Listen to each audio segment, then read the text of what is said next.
here, and in this film form cinematography video we're going to be focusing on lens types and focus. Now, a film camera like this high definition digital video ARRI camera here, they have detachable lenses, and you can swap them depending on the effect that the director and the cinematographer are attempting to create. And each lens has its own distinctive uses, distinctive characteristics, each of which can dramatically affect the image. So you might keep the same lens on for every shot, because then that will give you a unity of vision. All the shots will look the same, or you might change them up depending on that particular sequence and the requirements that you have. Now, I'm going to link or put a video in this playlist to a Vanity Fair video which describes all this in detail, and lighting as well. But I haven't got the ability to do that in my video, so you can go and watch that one to get a bit more in-depth information about all these different kinds of lenses, but I'll give you a brief overview, right? So you've got normal lenses, wide-angle lenses, telephoto lenses, and zoom lenses, and each one does a different thing. Now, a normal lens, they have a focal length of somewhere between 35 and 50 millimeters. I'm not going to explain what focal length is, you don't need to know. But basically a 50 millimeter lens is the one that most closely resembles the way the human eye sees. It's got a similar field of vision, depending on what kind of image you've got. And in terms of spatial distances, you know, it closely resembles what the human eye can see. It makes it the most commonly used lens type. The thing about a normal lens as well is they tend to have a fixed focal length. In other words, they can only shoot one kind of image. Right?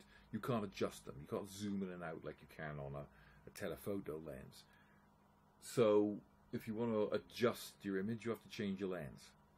The advantage of normal lens, however, is telephoto lenses can distort around the edge a little bit, which the average viewer is not going to notice, but it's the kind of thing that annoys cinematographers and directors. But you also get higher quality lenses when you've got normal lenses, so you get better quality. If you're into photography, this is something to think about. Telephoto lenses give you flexibility, but a fixed focal length normal lens will give you better image quality. Something to bear in mind. Then you've got wide-angle lenses. Think of the phones you've got, the cameras you've got on your phone. These are always wide-angle lenses. With a wide-angle lens, you've got a much wider viewing angle than the human eye has. So they're very good for shooting close-up in confined spaces. They also increase depth perception, so objects appear farther away from the camera than they actually are. So when filmed with a wide-angle lens, often the camera has to be extremely close to the subject. So in this shot on the right here from Fallen Angels, she is right, I mean, the camera's literally centimeters away from the end of her nose, right? But everything in the background seems very far away, when actually they're probably pretty close. You know, they're probably only about, I mean, let's say 10 feet away, but they seem a lot further away than that. This can help to make characters seem isolated from their environment, especially the way it's composed here with it pushed to the extreme right of the scene, which is kind of breaking the typical rules of composition. It makes her look lonely and it distances her. They can also be quite strange. They distort angles. An extreme wide-angle lens is called a fisheye, and they curve everything. Some extreme wide-angle lenses, you can literally see like 360 degrees.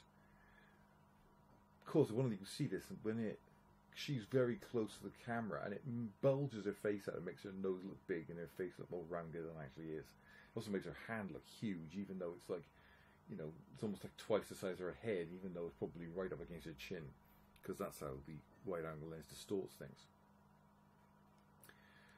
Telephoto lenses, 60 to 1,200 millimeter focal length, and they're adjustable. They're also called zoom lenses because you can zoom in and out on them. They're very good. If your camera is very far away from the subject, you can make the subject seem like it's very close by zooming in on it. You can also adjust the focal length in shot, so you can make things appear like they're getting closer to you by zooming in on them, or getting farther away from you by zooming out. But they also foreshorten distance. That means they create a very flat looking image where the foreground, the midground, and the background seem very close together. We can see it clearly in this shot from Stanley Kubrick's Barry Lyndon. Look at how the dancers in the foreground and the midground seem very close to each other, and these hills in the background seem like they're right on top of us. There seems to be very little distance between them, even though that could be, you know, half a mile away. Similar in this shot from Apocalypse Now. The foreground, midground and background seem foreshortened. They seem very close together. You know, even though this is probably, you know, 30, 40 meters away.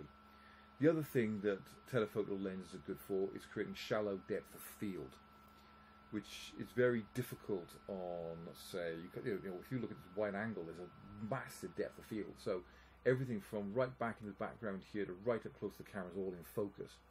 Whereas in this one from Apocalypse Now, you know, the midground's in focus, but the background and the foreground are out of focus. That's called a shallow depth of field.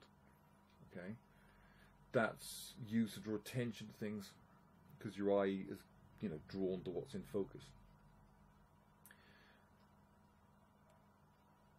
As I said, telephoto lenses are also known as zoom lenses. They can vary their focal length from wide angle to right up, like close in telephoto. It gives them a flexibility, much more flexible than a fixed focal length, which can only do one thing. But they can distort the image slightly. And as you can see, they're very, very long because they've got a variety of different lenses in here. And you know, by moving the lenses closer and further away, farther away from each other, you can adjust the focal length. Whereas normal lenses are very short and stubby. Right. So zooming means altering the focal length of the lens. It gives the illusion of moving things closer or farther away from the action. Zooms can be used as a substitute for tracking shots. To the untrained eye, it's very difficult to tell the difference between a zoom and a tracking shot. If, however, you do photography and you're used to using a telephoto lens and zooming in and out with it, you can instantly recognize the difference. Not quite the same effect, as I said, though. Zooming is effectively magnifying part of the image, while moving the camera creates a difference in perspective, so background objects appear to change in relation to foreground objects. Again, it's one of the kind of things, if I could show you it, you'd see it. It's difficult to explain. If you can't do a dolly shot for some particular reason, zooming in and out is a way to avoid that. Generally speaking, if you've got a zoom lens on your video camera, leave it alone. Don't touch it, because it's very, very, very difficult to do smooth zoom shots, and they look cheap and nasty if you don't know what you're doing. Right, dolly zooms. First popularised by Alfred Hitchcock in Vertigo. If you're talking about Vertigo, don't fall into the trap of saying that this is a characteristic shot of Alfred Hitchcock, because Alfred Hitchcock only ever used it in Vertigo for a very specific reason, and that was to create a sense of vertigo. Right? They're much more common nowadays. They're used to connote shock, surprise, fear. A few years ago, you saw them everywhere. They were massively overused.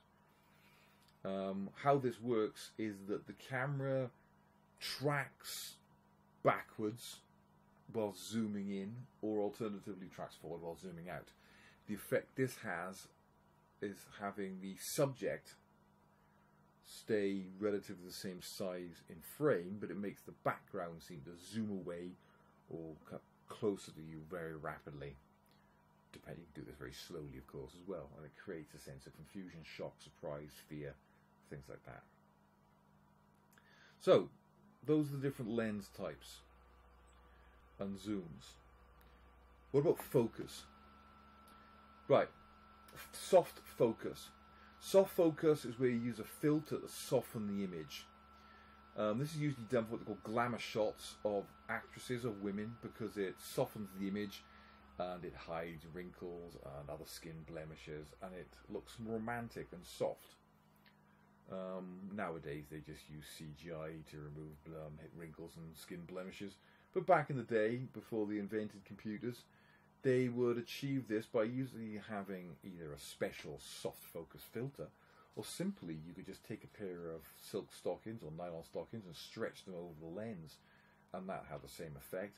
Sometimes you could even just rub Vaseline on the lens and it would have the same effect as well.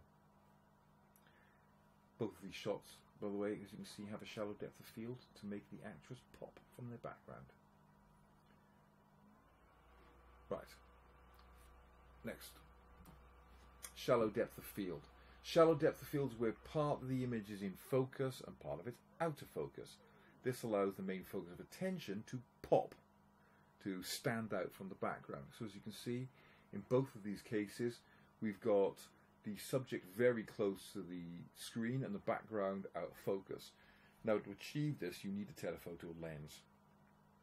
Again, you can do it with the right kind of normal lens, with the right kind of aperture and focal length and stuff, but it's easier if you've got a telephoto lens. And you need to have a lot of distance between the camera, the subject in the midground, and the background. Okay, so you want about an equal distance between the camera and the subject in the background. And by opening up the aperture to, I think it's a big aperture, I think it is, you can create this effect. If you do photography, adjusting the depth of field and having shallow depth of field is one way to make your images look instantly more professional, because you can't really do this on, you know, like a phone camera. Anyway, very good for, you know, if the background's out of focus, you're not being distracted by the background, you're focusing on the subject. There's a kind of shallow depth of field that's called Bokeh. It's a Japanese word, it means fuzziness or dizziness. And it's used to describe the aesthetic style. It doesn't describe the degree to which an image is out of focus, but a feel, a character, the emotional impact of this out of focus element. It's dreamy, it's romantic, it's highly stylized, it's good for connoting urban isolation.